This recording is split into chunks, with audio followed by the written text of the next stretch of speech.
It's an interesting story. I did wonder how suddenly, after 6 years, she was released from Iranian prison, like that, more or less.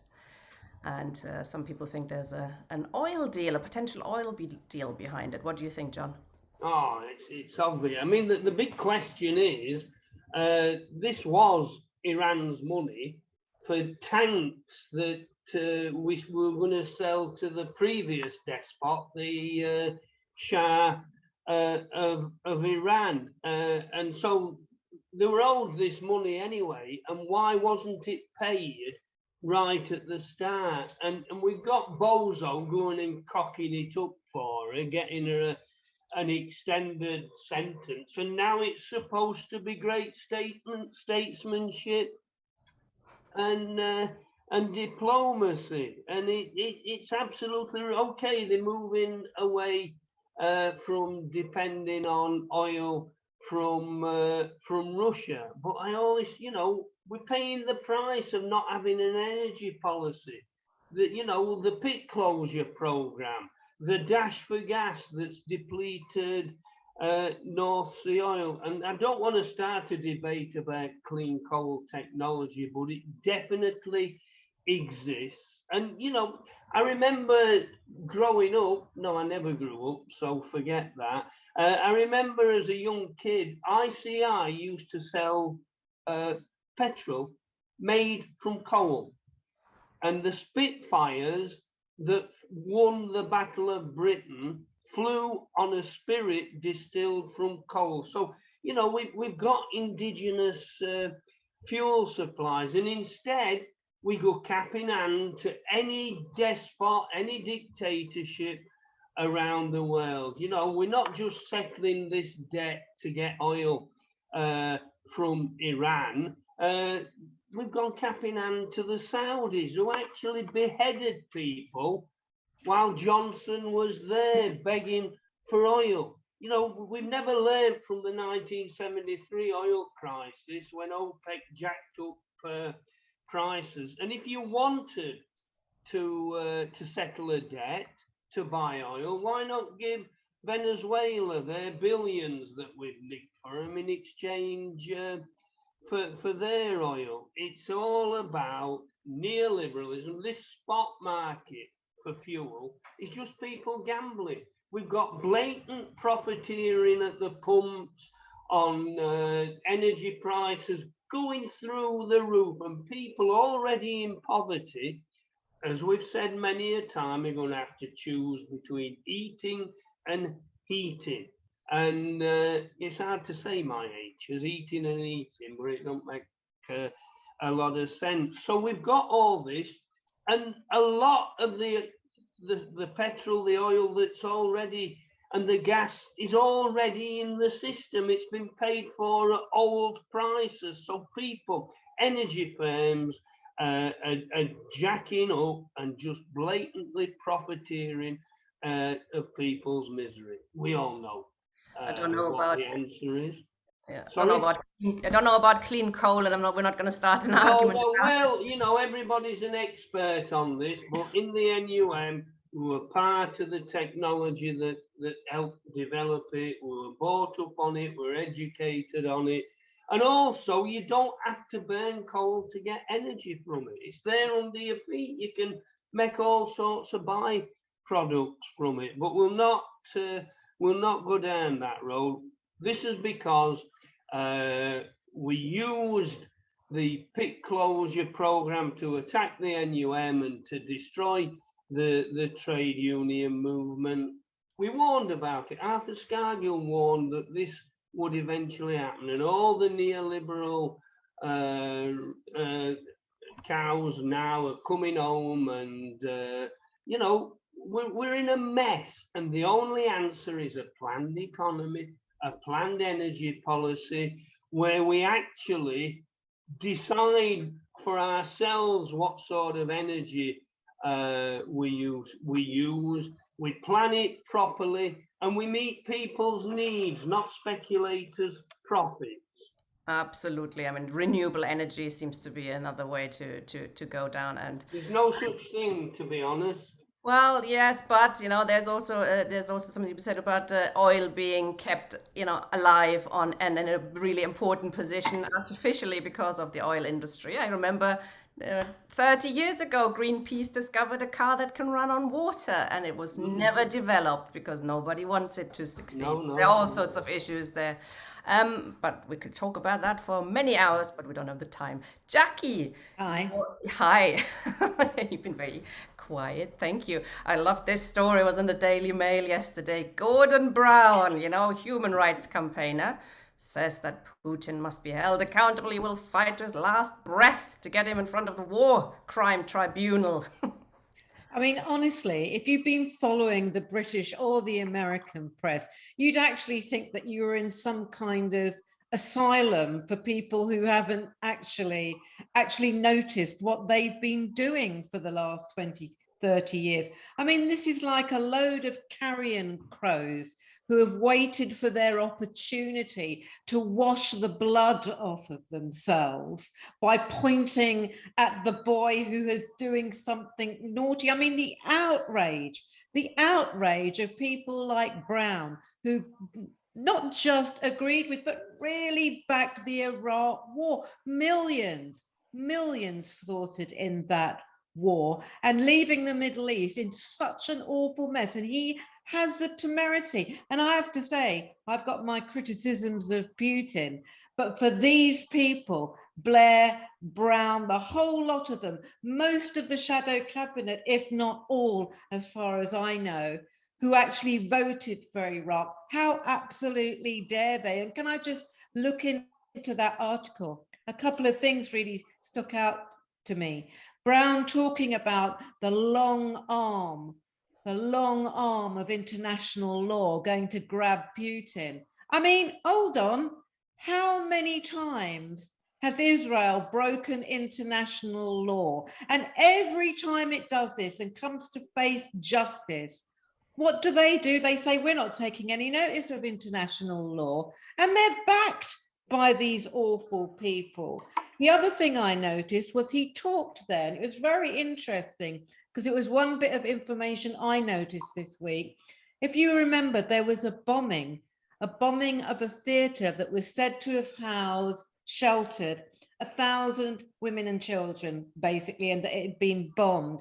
And there was awful reports of the suspected hundreds, if not more, who were killed and buried. But I don't know if you realize, a couple of days, I saw a little report that mentioned the fact that nobody was killed or injured in that blast. And so you kind of start to wonder what's going on. What actually went on there? But the fact that he uses it as if to imply this was a terrible war crime. Now, either one newspaper is lying, and it was a British newspaper that was saying this, or another one is. But I have to say, all of this just makes me feel we cannot believe a word that these war criminals say.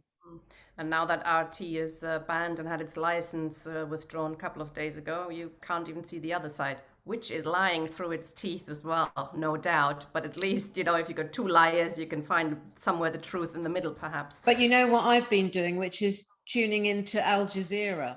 And Al Jazeera is a very good reporting. So I suggest if you want independent reporting on this, have a look at Al Jazeera. Yeah, good idea. Next story for you, John. I do like this. A bit of royal hoo-ha. So we did discuss last week that Kate and William are going on the Caribbean tour to save the Commonwealth and stop countries going the route of Barbados and becoming republics. It's not started well, their tour. Love it. Yeah, how dare these people snub our wonderful royal family who are just bringing them goodwill and acting as ambassadors on behalf of Britain. No, I had to laugh at this. That people are saying these people represent colonialism, which they do, and I can speak actually as somebody who face to face has actually insulted a member of the royal family and came away with my head relatively intact. But I was looking at it, when you read into the story, the police refused to allow them to protest on the day they were landing. They had to protest earlier than that, you know. So the police throughout the world, we know whose side they're on. And interesting things like there were the land next to where you know, this football field that they were landing is owned by an international charity called Flora and Fauna International. Now, isn't that a lovely twee, cute little title? And that's bought some land. Nobody says, well, the indigenous people used to own this land. It was stolen from them. You know, and the insult of sending these people across to preach to people who've lived there, you know, who have, you know, who go back centuries on this land. And it's about time we use things like this to open up a real debate about who the royal family are, where they got the wealth from. You know, they're actually called, the real name is Saxe-Coburg-Gotha. They changed it around the time of the First World War, because we're actually going to war with a country where their cousin was emperor. They're all interbred throughout the world, and you know, they're the last vestige of imperialism and colonialism. They're actually a load of parasites. They live off the public purse in their parasites. The Queen, this beloved Queen of ours, is celebrated. You know, it has been protecting a nonce. And, you know, they say, oh, it came out of private funds. I've had to pay 12 million quid to settle this innocent man's case out of court. Philip was a well-known racist. They're all, you know, there's photos of the Queen, younger beings taught to give Nazi salute. It's about time we abolish the whole lot of them, put refugees in their palaces, and you know, and get rid of them. Give them a council house or something somewhere if there are any that haven't been sold.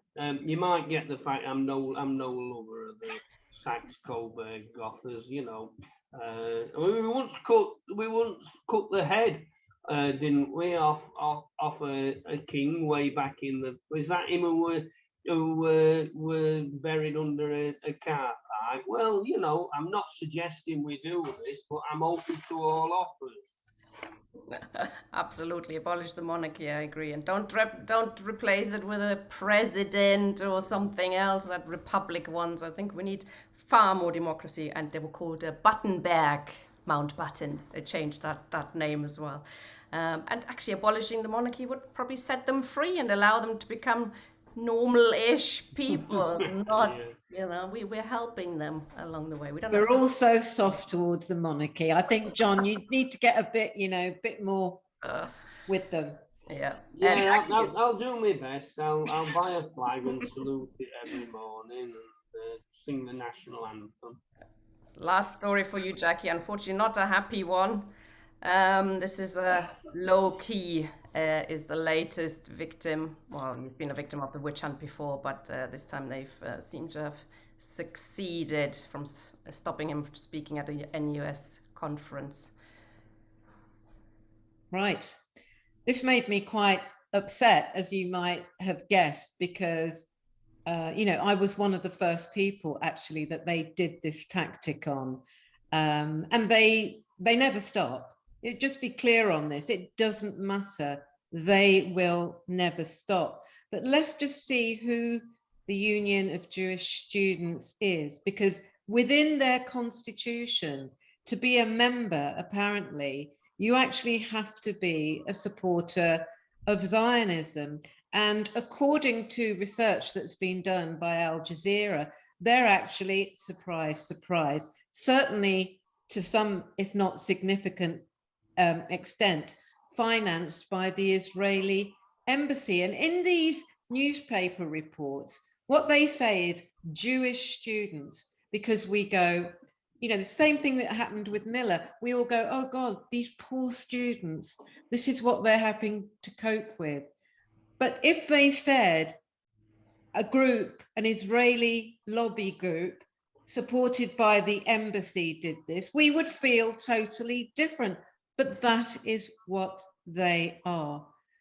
And the issue is, for me as well, we've also got to think, only just recently, PSC couldn't have their meeting with Loki because, yes, because of a protest by so-called, and I say so-called, I'm sure they are Jewish, but I'm also pretty sure that they will have the same affiliations as the Union of Jewish Socialists.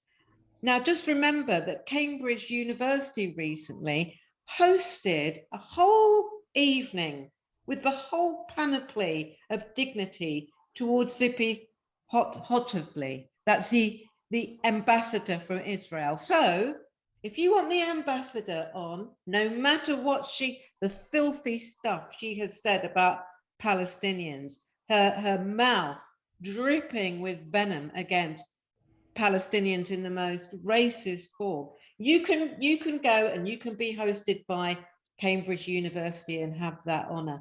But if you want to put a counter argument, this is what happens. And this is extremely serious.